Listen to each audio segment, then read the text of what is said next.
A tile roof has a lifespan of approximately 20 years. Once your tile roof has lived its life cycle, it will need to be replaced. A new tile roof installation is a 4-stage process: tear off, mop in progress, tile install, and final roof check. The tear off is the first step in the re-roofing process. Before a new roof is installed, the old roof has to be completely removed.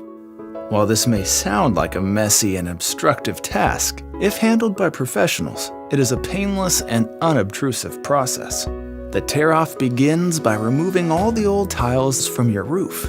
Next, the underlayment is taken away and any excess debris left behind from the old roof is cleared. Once your roof has been stripped right down to the wood deck, it is inspected for any existing damage, such as rotten wood. If any rotted or compromised wood is found, it is replaced with new wood and re-nailed along with the remaining deck to meet South Florida Building Code standards. After the wood deck is addressed, the dry-in process is completed by nailing in a 30-pound base sheet.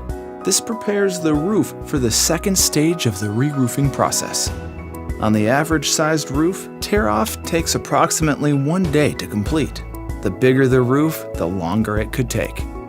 All waste from the tear-off process is removed by our own dump trucks and correctly disposed of at the landfill. There are no dumpsters left blocking your driveway. Tune in to the next episode to see the second stage of your roof installation process, mop in progress.